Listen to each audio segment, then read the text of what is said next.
था मसल्स में क्या तक कहाँ तक देखे थे कल हम लोग मसल्स का स्ट्रक्चर देखे थे, ठीक है। और उसके बारे में फिर मैंने बताया था कि जो है ये 3 तरह के होते हैं, वॉल्यूंट्री, इनवॉल्यूंट्री और कार्डियक मसल्स, ठीक है। तो अब आज हम लोग जो है देखते हैं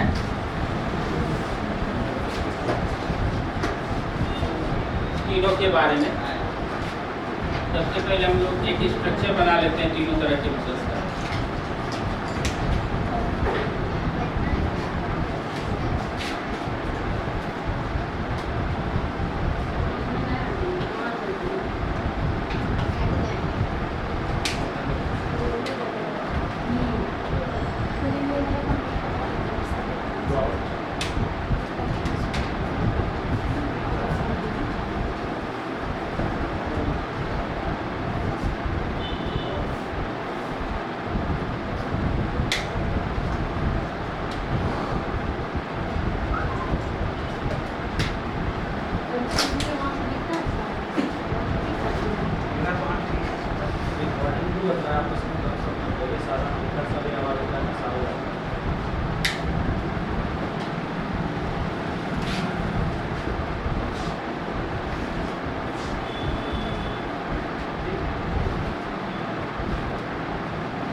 लिखेंगे मायोसिन।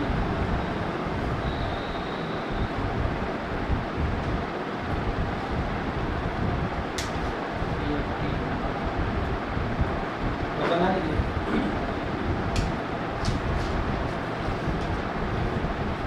बना लीजिए मायोसिन प्रोटीन।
गया?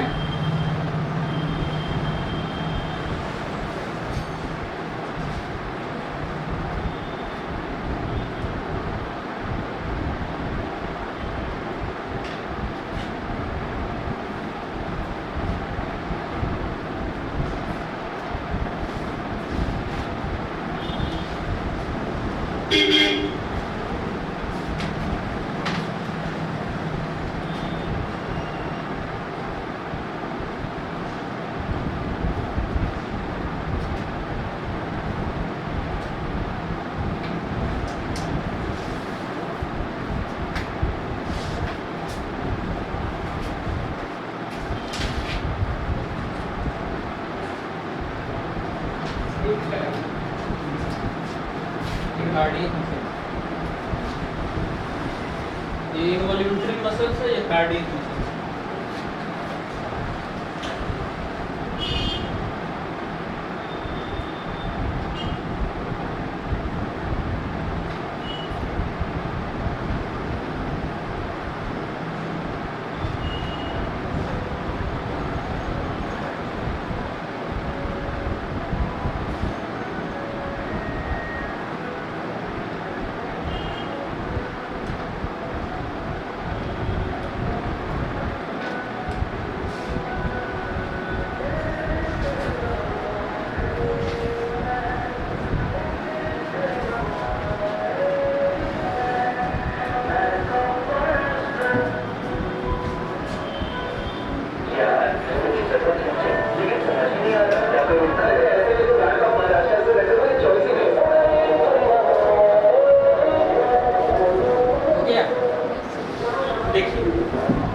कल आप लोगों ने जो मसल्स के बारे में पढ़ा, तो मसल्स में आपने कहा कि जो मसल एक सिंगल सेल है उसे हम लोग क्या कहें? Muscle fibre. ठीक है, क्या बोले? मसल्स फाइबर बोले। और उसको आपने कहा कि अगर पूरे मसल्स की रचना देखें तो जो मसल फाइबर है, ध्यान रखिएगा, हमको सुनिए, समझिए, जो आप लिखे अगर कर पढ़े होंगे, जो मसल्स फाइबर है वह मसल्स फाइबर एक मेम्ब्रेन से घिरा हुआ है, उसको आपने कहा इंडोमाइसियम। जो मसल्स फाइबर है जिस मेम्ब्रेन से घिरा है उसे आपने क्या कहा, इंडोमाइसियम। और आपने कहा ढेर सारे जब मसल्स फाइबर, मान लीजिए ये मसल फाइबर, ये मसल फाइबर है, इधर देखिए ये जितनी उंगलियां ये मसल फाइबर है, ये मसल फाइबर मिलकर के इकट्ठा बना दिया फैसिकुली। क्या बनाया, फैसिकुली। और फैसिकुली के ऊपर भी एक मेम्ब्रेन है जिसे कि हम पेरीमाइसियम कहें, ठीक है। और अब ये फैसिकुली है, ये भी फैसिकुली है, ढेर सारे फैसिकुली जब जुड़ गए तो बनाया एक मसल्स। और मसल्स के ऊपर भी कवर है जिसे इपीमाइसियम कहें, ठीक है ना, उसको आपने देखा था। फिर आपने कहा ये मसल्स 3 तरह के होते हैं, वॉल्यूंटरी मसल्स, इनवॉल्यूंटरी मसल्स, और जो भी क्वेश्चन है बस इसी डायग्राम से रिलेटेड सारे आपके मसल्स में आपके क्वेश्चन आ जाएंगे, ठीक है। देखिए कैसे, अब हम एक मसल फाइबर की बात कर रहे हैं, एक मसल फाइबर की बात कर रहे हैं। ये सिंगल मसल फाइबर है। इसमें देखिए क्या होता है, अगर एक सिंगल मसल फाइबर की स्ट्रक्चर देखें तो आप पाएंगे ये ट्रिपल मेम्ब्रेन, कितने मेम्ब्रेन है, 3 मेम्ब्रेन है। ट्रिपल मेम्ब्रेन के बने स्ट्रक्चर से घिरे हैं जिसे हम लोग सार्कोलेमा कहते हैं, देख रहे हैं। The muscle fibre surrounded by 3 membrane, okay, याद रखिएगा, यही सब लिखाऊंगा, नहीं तो लिखा दे रहा हूं। तो ये क्या है, 3 मेम्ब्रेन है, इसको हम क्या बोलते हैं, सार्कोलेमा। अब इस सार्कोलेमा में पेरीफेरी वाले रीजन पर किनारे की तरफ आप क्या देख रहे हैं, मायोफाइब्रिल्स हैं। ढेर सारे मायोफाइब्रिल्स मिलकर एक मसल फाइबर बनाता है, ठीक है, मायोफाइब्रिल्स है। और क्या देख रहे हैं, इसकी जो खासियत है याद रखिएगा, इसमें, अच्छा लिखा देंगे, अब सुन लीजिए, इसमें लार्ज साइज का, बड़े आकार का माइटोकॉन्ड्रिया मिलता है। पूछता है मसल सेल के माइटोकॉन्ड्रिया को क्या, सार्कोसोमा, ठीक। इसमें इंडोप्लाज्मिक रेटिकुलम को हम कहते हैं सार्कोप्लाज्मिक रेटिकुलम। और ये मसल सेल्स जो होते हैं दे आर सिनसीशियल। सिनसीशियल मतलब, अरे सीधी सी बात है, सिनसीशियल मतलब मल्टी न्यूक्लिएटेड। ढेर सारे न्यूक्लियस है ना, देखिए कहीं लिखा है कि नहीं, मैं छूट गया, लिख लीजिएगा।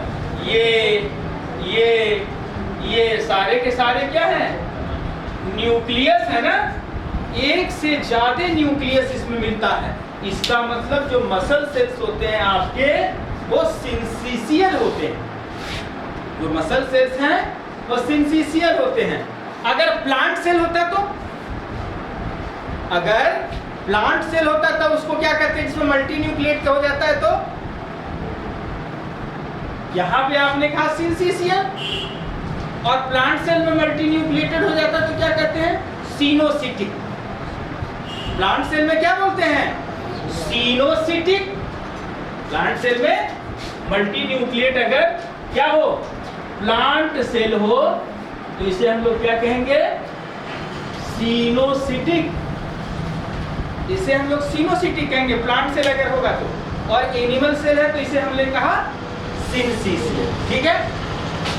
अब देखिए, ये जो आपका मायोफाइब्रिल है, यह मायोफाइब्रिल एक्टिन और मायोसिन प्रोटीन से बना हुआ है। This myofibril is made up of actin and myosin protein. Look at here. This one is a magnified view of a myofibril, where you have seen number of A band and I band. यह एक myofibril का structure है जिसमें आपको जगह जगह पर A band और I बैंड दिखता है। यही नोट कर लीजिएगा। ये A बैंड जो होता है डार्कर होता है, गहरा होता है, और और थिक यानी कि मोटा होता है, डार्कर होता है और थिक यानी कि मोटा होता है। और आई बैंड जो है सीधी बात अपोजिट हो जाएगा। आई बैंड क्या हो जाएगा भाई? आई बैंड लाइट होगा और थिन होगा, हल्का कलर होगा और पतला होगा, लाइट होगा और थिन होगा। ये बैंड कैसा है? डार्कर है। पूछेगा कौन सा बैंड डार्कर कलर का होता है?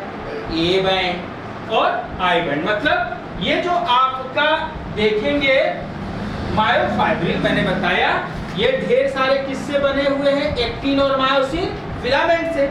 और एक्टिन और मायोसिन फिलामेंट जो होते हैं वो बैंड के रूप में मिलते हैं। किसके रूप में मिलते हैं? बैंड के रूप में। एक होता है ए बैंड जिसे हम लोग बोलते हैं an isotropic band. An isotropic band जो है वो किससे बना है? मायोसिन प्रोटीन से बना हुआ है। ये कैसा बैंड है? डार्कर और थिक बैंड है। जबकि दूसरा क्या है? आई बैंड है यानी आइसोट्रॉपिक बैंड है। ये किससे बना है? एक्टिन प्रोटीन, ट्रोपोनिन और जी प्रोटीन से मिलकर बना है, ग्लोब्यूलर प्रोटीन से मिलकर बना है, जी प्रोटीन से बना है। ठीक है। And they are arranged in alternate manner. They are arranged in alternate manner. It means when after a band there is a presence of I band, and after then again A band and I band are arranged in a alternate manner. ये एकांतरिक रूप में ऐसे arrange हो। ठीक। अब इसको फिर मैंने मैग्नीफाई किया, इसको मैंने और मैग्नीफाई किया, तो आप क्या पाते हैं? ध्यान से देखिए, जो आपका ए बैंड है, ए बैंड का, look at me and listen please carefully, your A band, the middle portion of your A band is thinner than their terminal point. ये जो किनारे वाले हिस्से हैं उसके अपेक्षाकृत ए बैंड का बीच वाला हिस्सा पतला होता है, बीच वाला हिस्सा पतला होता है, and that thin point is called as H line. That is called as H line. तो इसमें आपको क्या मिला? ये H line मिला। And in between these H line there is a presence of another line takes place, which one is called as M line. इसके बीचों बीच में इस I क्या करते हैं? आपके A बैंड के बीचों बीच में एक लाइन मिलता है जिसे हम लोग क्या बोलते हैं? एम लाइन का। क्लियर हो गया? सब बात समझ गए कौन कौन है? A band. ए बैंड क्या है? मायोसिन प्रोटीन है, डार्कर एंड थिकर है, डार्कर एंड थिकर है। उसके आप बीच वाले पार्ट को देखते हैं तो वो पतला होता है जिसे हम एच लाइन कहते हैं। एच लाइन के बीचों बीच एक लाइन गया हुआ है जिसे हम एम लाइन बोलते हैं। और फिर आपने क्या कहा? ध्यान से देखिएगा, इसके बाद अगर ये ए बैंड है तो उसके बाद में क्या मिलेगा? आई बैंड मिलेगा। आई बैंड इज लाइटर ब्लैक, हल्का कलर का होता है। The I band equally divided by another band. जो आई बैंड है आपका ये इक्वली डिवाइड होता है अलग बैंड से, जिसे हम लोग जेड डिस्क या क्रॉस मेम्ब्रेन कहते हैं। क्या बोलते हैं? क्रॉस मेम्ब्रेन बोलते हैं। Why? Because this line was discovered by Krause, by scientist Krause. Krause नामक वैज्ञानिक ने इसको डिस्कवर किया था। किसने डिस्कवर किया इसको? क्रोज नामक वैज्ञानिक ने डिस्कवर किया, इसलिए इसको क्या बोलते हैं हम लोग? क्रॉस लाइन बोलते हैं। ठीक है। क्या देख रहे हैं कि जो आई बैंड है, आई बैंड ये क्या है? छूट गया है, यहाँ लिख सकते हैं। ये क्या है आपका? आई बैंड है।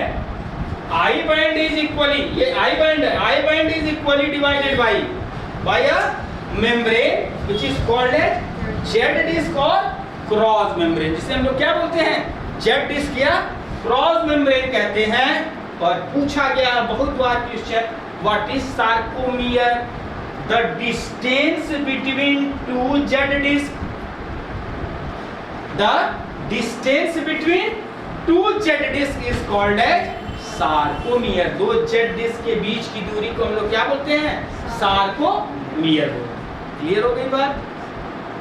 समझ में आया? This one is a magnified view of your myofibril of a skeletal muscles. ये स्केलेटल मसल्स हैं जो कि सिंसिशियल कंडीशन को प्रदर्शित करते हैं। अब दूसरी बात आ रही है इनवॉल्यूंटरी मसल्स। तो इनवॉल्यूंटरी मसल्स ना तो मल्टी न्यूक्लिएटेड होते हैं, ना ही इसमें लार्ज साइज के माइटोकॉन्ड्रिया मिलते हैं, और इसमें नॉर्मली एक्टिन और मायोसिन फिलामेंट आपको देखने को मिलेगा। ठीक है? Cardiac muscles, this is a not these both two muscles, voluntary muscles and involuntary muscles, both are the fatigue muscles। दोनों के दोनों क्या हैं? फैटिग मसल्स हैं, काम करने पे थक जाने वाले मसल्स हैं। But cardiac muscle is non fatigue muscle, ये कभी नहीं थकने वाला और जो है मसल्स है। And this cardiac muscles resembles like a skeletal muscles. ये जो होता है वो रिसेंबल करता है, मतलब समानता प्रदर्शित करता है किसके? कार्डियक मसल्स के। कैसे? Because they have the presence of intercalated discs, they have transverse and longitudinal striation, that is why it also considered as a striated muscles और voluntary muscles। ये इस अपनी संरचना कैसे प्रदर्शित करते हैं? वॉल्यूंटरी मसल्स की तरह से ये प्रदर्शित करते हैं, क्योंकि इसमें भी स्ट्रिएशन, ये स्ट्रिएटेड मसल्स क्यों कहलाते हैं? क्योंकि मायोफाइब्रिल्स है, तो मायोफाइब्रिल्स इसमें स्ट्रिएशन शो कर रहा है। इसमें स्ट्रिएशन तो नहीं है, लेकिन इंटरकैलेटेड डिस्क है और ट्रांसवर्स और लॉन्गिट्यूडनल जो है रेडिएशन है जो कि स्ट्रिएशन को शो करता है। ये इसलिए वो रेखित पेशी या स्ट्राइप मसल्स या स्ट्रिएटेड मसल्स की भांति ये जो है वो प्रतीत। ठीक है? तो आप तीनों को लिख लेंगे तो फटाफट अच्छा हो जाएगा, हमारे लिखाने से अच्छा। 3 कॉलम बना लीजिए, एक में लिख लीजिए वॉल्यूंटरी, क्योंकि बताने फिर मिस हो सकता है, थोड़ा लिख लेंगे तो ठीक रहेगा। वॉल्यूंटरी, इनवॉल्यूंटरी और कार्डियक। वॉल्यूंटरी, इनवॉल्यूंटरी और cardiac.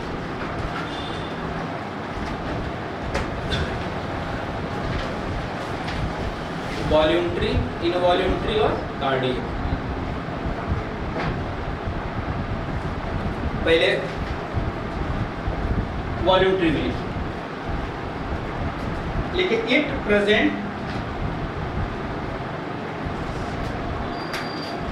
Present on our skeleton, it present on our skeleton, hence called, इसलिए क्या कहेंगे इसको? हेंस कॉल्ड स्केलेटल मसल्स, है ना? इसलिए इसको कंकाली पेशी भी कहेंगे। हेंस कॉल्ड स्केलेटल मसल्स, ये हमारे हड्डियों के ऊपर मिलते हैं, इसलिए हम इसको क्या बोलते हैं? स्केलेटल मसल्स बोलते हैं। ठीक है? इसी में लिखिएगा आगे, they do function, next point है, दे डू फंक्शन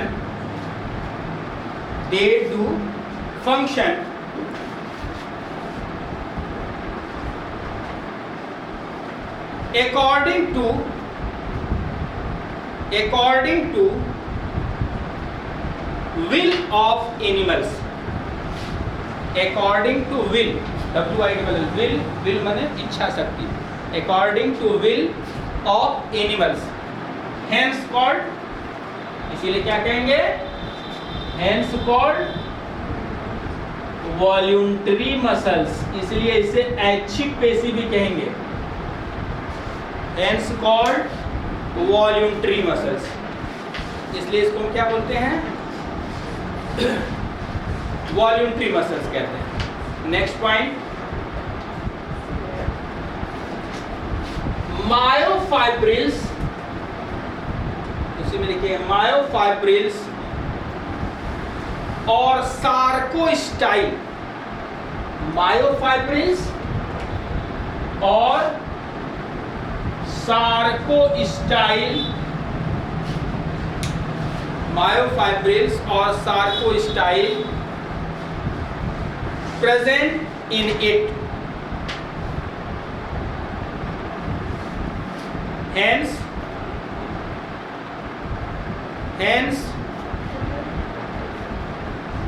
ये है मायोफाइब्रिल्स और sarcostyle present in it, hence it called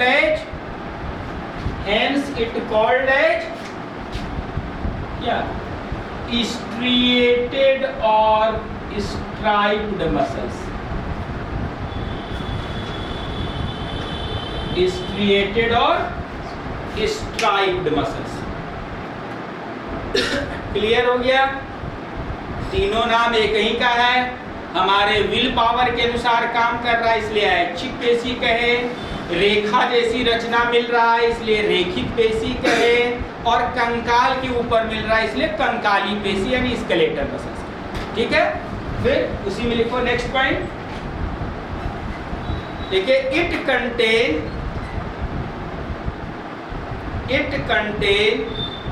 more than one nucleus, it contain more than one nucleus, एक से अधिक न्यूक्लियस मिलता है, hence it represent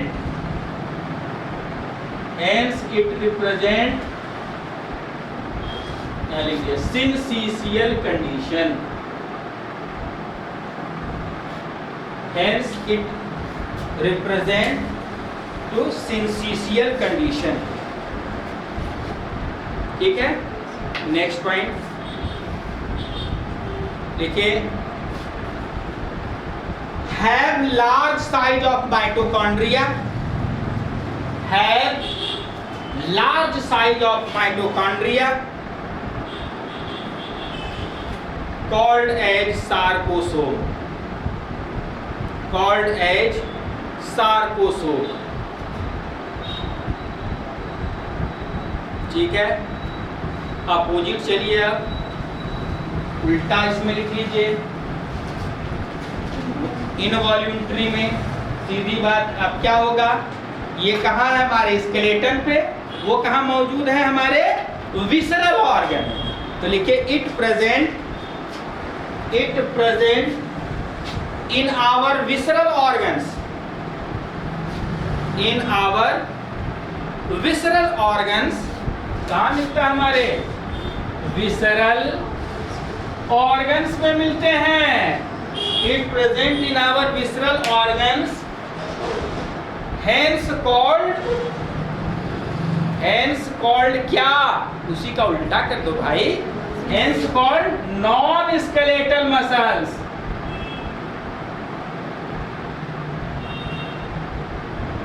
hence called non skeletal muscles, और कंकाली पेशी है ना, hence called non skeletal muscles. ठीक है, दूसरा पॉइंट क्या लिखा था आपने कि they do function according two will, तो यहां लिखिएगा it also do function,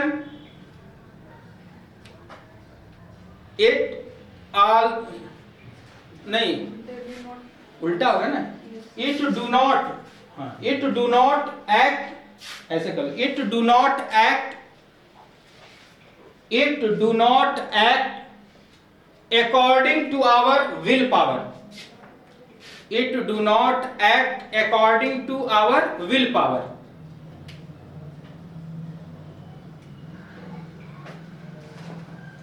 Hence called, it do not act according to our will power, hence called involuntary muscles। इसलिए इसको हम लोग क्या बोलेंगे, involuntary muscles कहेंगे, है ना। hence called involuntary muscles, hence called involuntary muscles। ठीक है, थर्ड पॉइंट आपने क्या लिखा, मायोफाइब्रिल्स और सार्कोस्टाइल।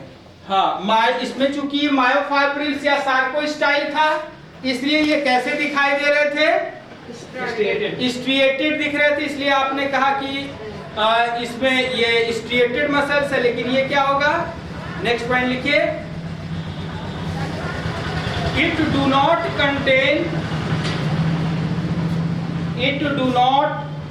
कंटेन क्या? मायोफाइब्रिल और सार्कोस्टाइल।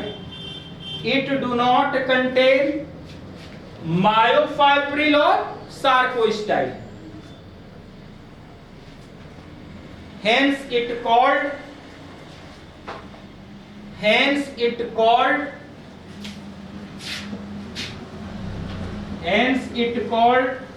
non-striated muscles. Hence it called non-striated muscles. लिखा है hence it called non-striated muscles, इसलिए हम क्या बोलेंगे? non-striated muscles कहेंगे। नेक्स्ट पॉइंट आपने लिखा है लार्ज साइज का माइटोकॉन्ड्रिया, ये लिखा है ना? हैं? तो हाँ लिखिए, इट कंटेन, नेक्स्ट पॉइंट लिखो, it contain only one nucleus. It contain only one nucleus. ठीक, नेक्स्ट अगला पॉइंट, it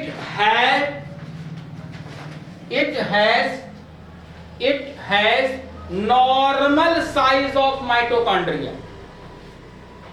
इसमें क्या होता है? नॉर्मल साइज का माइटोकॉन्ड्रिया होता है। ठीक है, यही था ना? yes. कार्डियक मसल्स में आइए,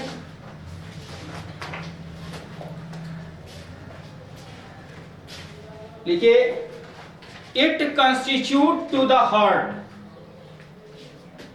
it constitute to the heart, hence called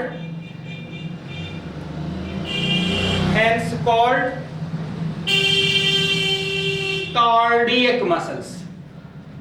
hence called cardiac muscles। ठीक है, next, it also do not work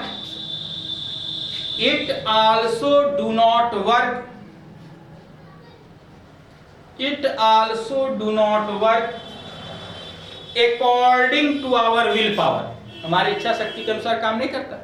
it also do not work according to our will power.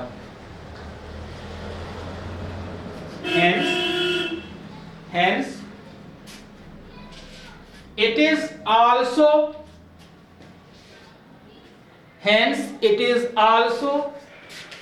involuntary muscles।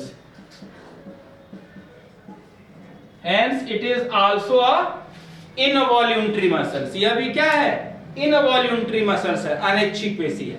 Hence it is also a involuntary muscles। Next देखिए,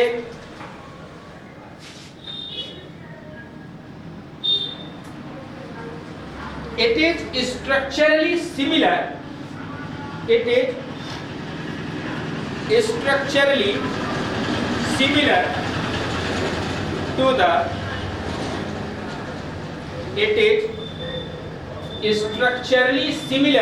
to the skeletal muscles।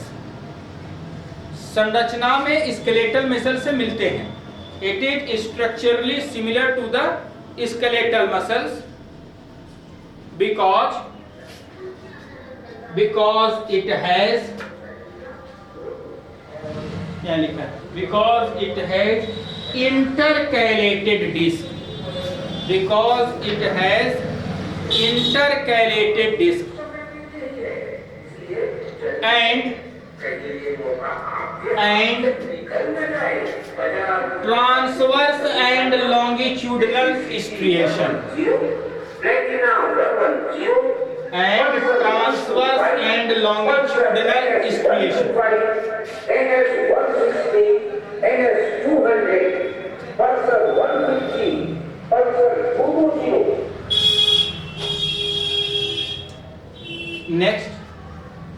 contain only one nucleus. It contain only one nucleus and normal size of mitochondria.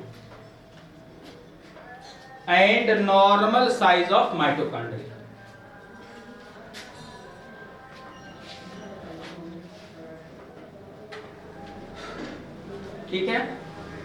अब फिर उसमें लिखिएगा voluntary वाले में, तो दोनों में एक ही चीज है, दोनों में लिखिएगा it is a fatigue muscles.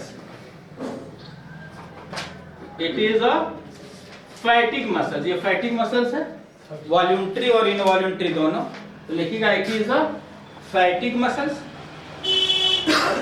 It is a fatigue muscles, थकने वाली पेशी है।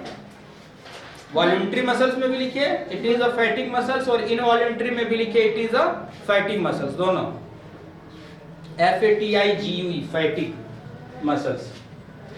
और कार्डियक में लिखिएगा it is a non फैटिक muscles, कभी न थकने वाली पेशियां हैं, it is a non फैटिक muscles. It is a non फैटिक muscles. ठीक है। अब आगे लिखिएगा स्केलेटल मसल्स में,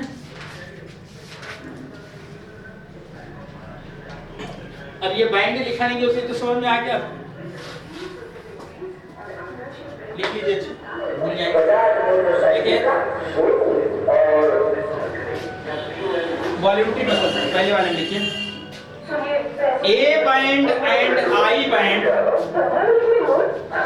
A band and I band, A band and I band present in myofibril, present in myofibril of muscle fiber, of muscle fiber, Pulsar 250, RS200, Arrhythmia 160, Romeo 250 और Romeo 200 लिख सकते हैं। And which arranged in alternate manner, which arranged in alternate manner लिखना चाहिए, लिख लीजिए which arranged in alternate manner.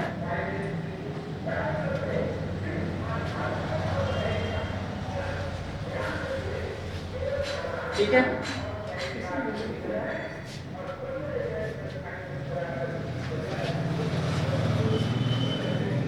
देखिए I band, next point उसी में, next point I band of myofibril,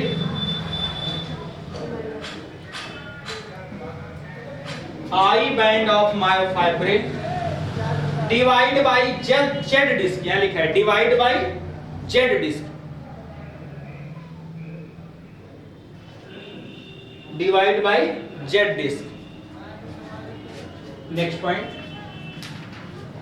the distance between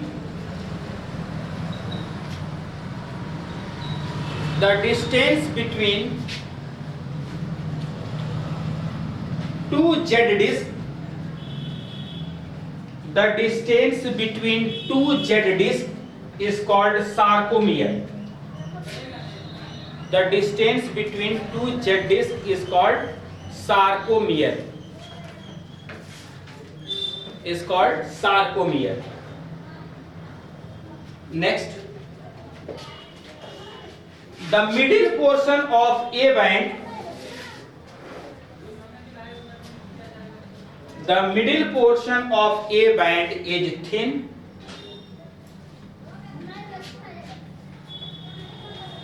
which is called H line, which is called H line, and from the middle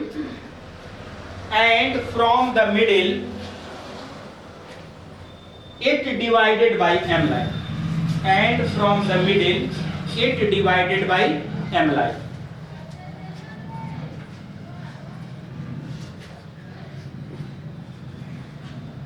ठीक है, clear. अब इसमें यही पूछता है ए बैंड कहाँ मिलता है, आई बैंड कहाँ मिलता है, एम लाइन कहाँ होता है, एच लाइन कहाँ होता है। आपको पता है ये सार्कोमियर क्या है, मसल से ये सारे क्वेश्चन आते हैं। अब हम लोग देखते हैं फिजियोलॉजी ऑफ मसल्स कॉन्ट्रैक्शन, कैसे मसल्स कॉन्ट्रैक्ट करते हैं।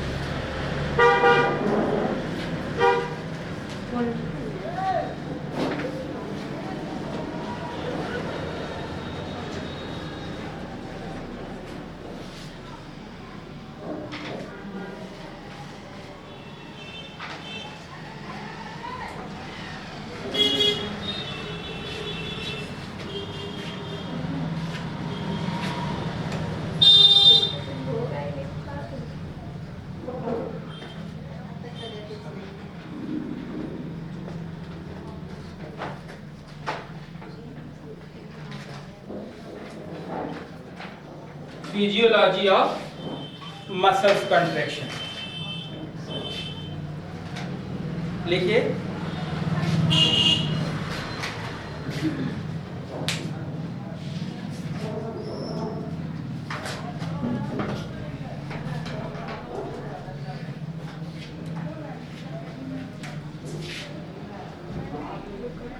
Muscles contraction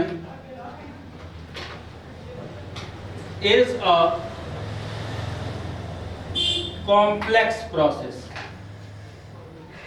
Muscles contraction is a complex process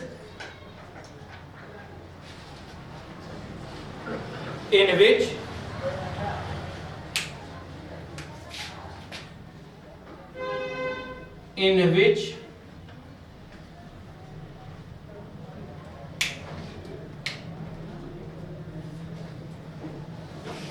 actin filament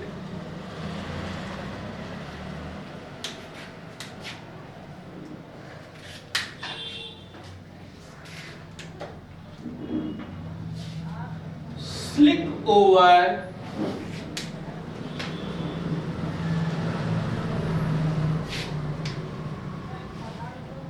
the myosin filament. ये बार बार पूछता है कौन किसके ऊपर सरकता है। In which actin filament slip over the myosin filament. समझ रहे हैं? अभी बनाएंगे, आपको दिखाते हैं। अच्छा एक बना लीजिए तो उसमें हम लोग को समझने में आसानी हो।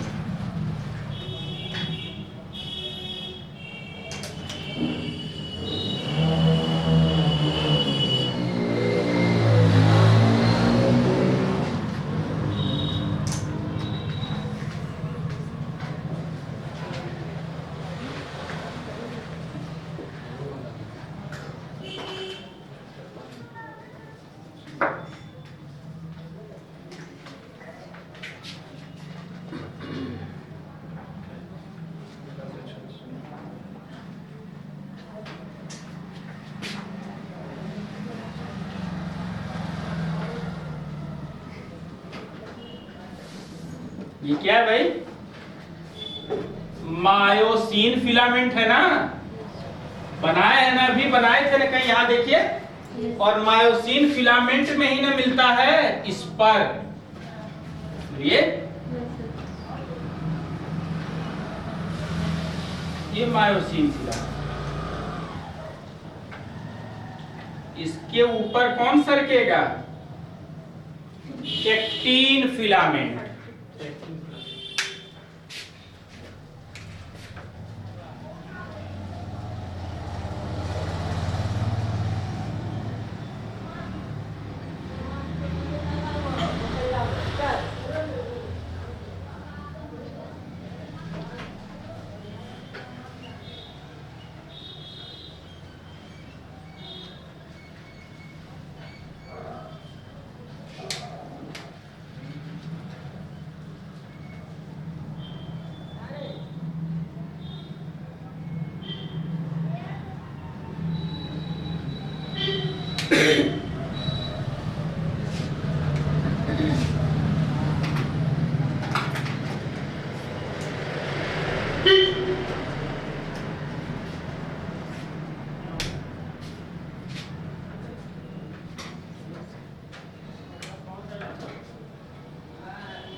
तक है, लाइट नहीं है सर। ठीक है, क्या बोल रहे हैं आप? 9 10 कुछ भी कर लीजिए, उससे दिक्कत नहीं है। दिक्कत यह है कि पोजीशन चेंज होने चाहिए। इसमें देखिए नंबर आप कितना दिखाते हैं उससे नहीं मालूम मतलब है।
जाना है उसकी चीज दे पाते।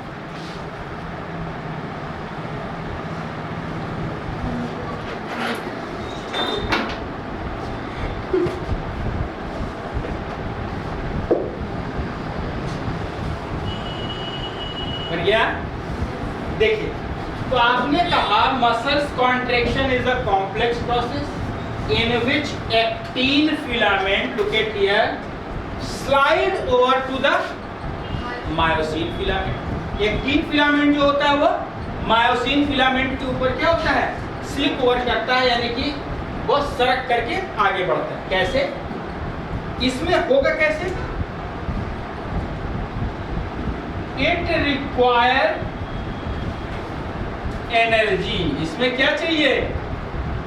ऊर्जा चाहिए।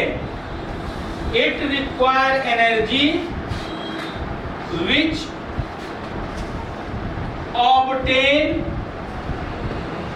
from the energy reservoir, energy reservoir जो कि ऊर्जा के स्रोत से प्राप्त होता है। ऊर्जा का स्रोत क्या है भाई? Creatine phosphate. Creatine phosphate which obtained from the energy reservoir creatine phosphate. Hence it is a कैसा प्रोसेस है? Hence it is a biochemical phenomenon. इसलिए यह जैव रासायनिक क्रिया है। समझ रहे हैं? मसल्स कॉन्ट्रैक्शन क्या है? जैव रासायनिक क्रिया है, क्योंकि इसमें ऊर्जा चाहिए। और ऊर्जा कहां से मिलता है? Energy reservoir creatine phosphate.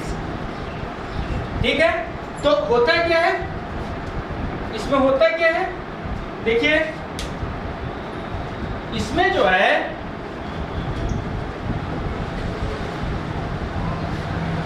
Creatine phosphate,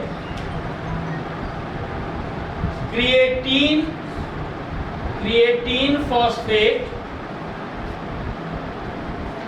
ये क्रिएटिनेज एंजाइम के प्रेजेंस में हाइड्रोलाइज होता है।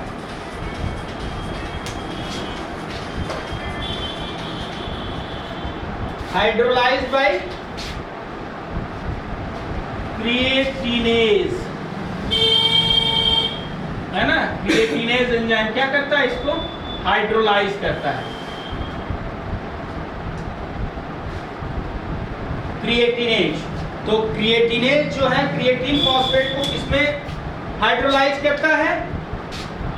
क्रिएटिन में, और प्लस एटीपी ऊर्जा यहां पर क्या होता है? फॉर्म होता है। ठीक है, एटीपी के रूप में यहां ऊर्जा प्राप्त होता है।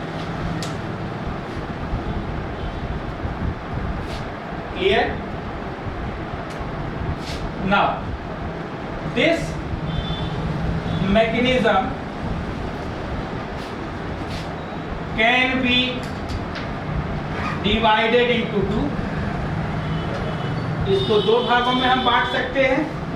कौन कौन सा? आपको पता ही है, कॉन्ट्रैक्शन फेज और रिलैक्सेशन फेज. कॉन्ट्रैक्शन फेज और रिलैक्सेशन फेज.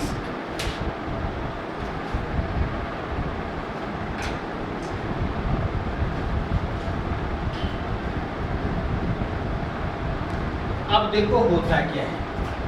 सिंपल सा नॉर्मल, हम उतना लिखाने की जगह लाइन डायग्राम में पूरी की पूरी घटना आपको बता देंगे.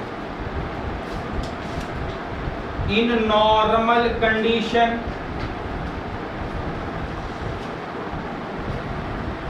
नॉर्मल कंडीशन में एक्टिन एंड मायोसिन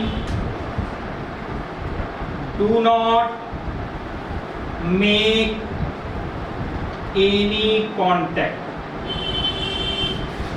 सामान्य रूप में एक्टिन और मायोसिन कोई कांटेक्ट नहीं बनाता. तब कैसे होगा? तब कैसे होगा? जब कोई कांटेक्ट नहीं बनाएगा तो होगा कैसे कॉन्ट्रैक्शन रिलैक्सेशन? जी, कोई कांटेक्ट नहीं बनाता. तो होता क्या है, न्यूरो हार्मोन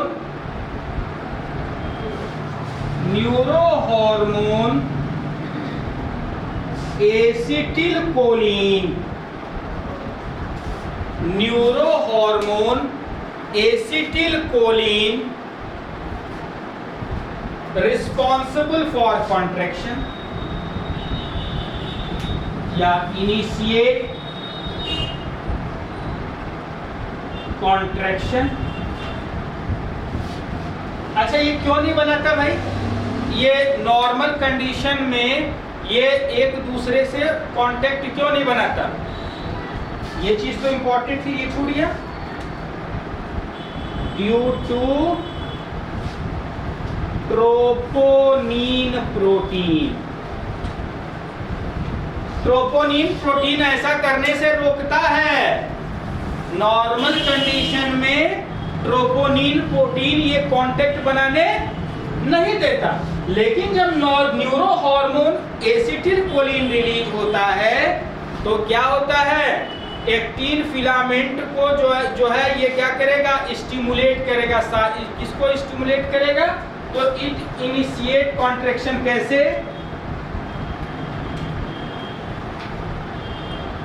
बाई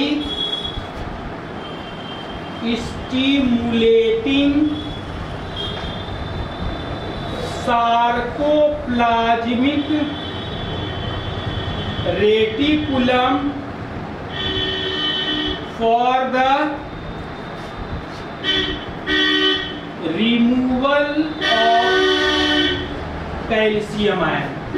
पूछता है मसल्स कॉन्ट्रैक्शन में कौन से आयन रिस्पॉन्सिबल होते हैं मसल्स कॉन्ट्रैक्शन के लिए? Calcium ion.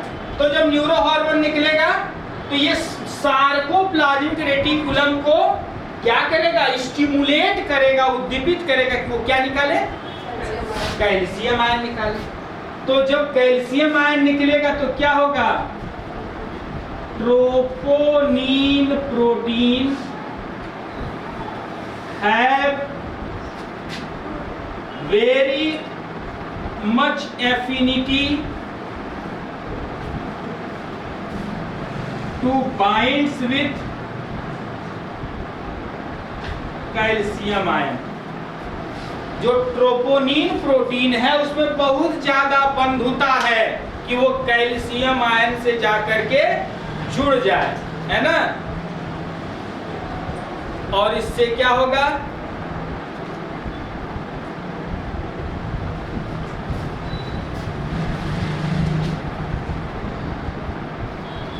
Activated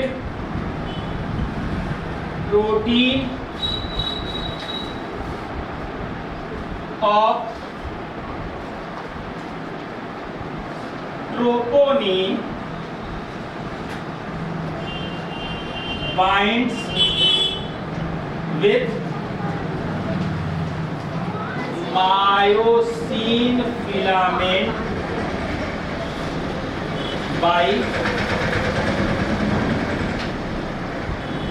their spur.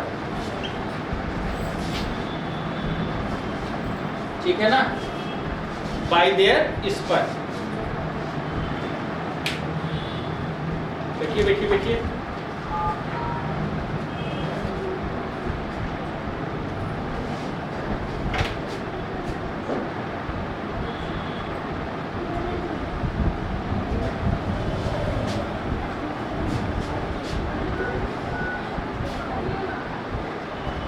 And for क्या बना देगा, एंड फॉर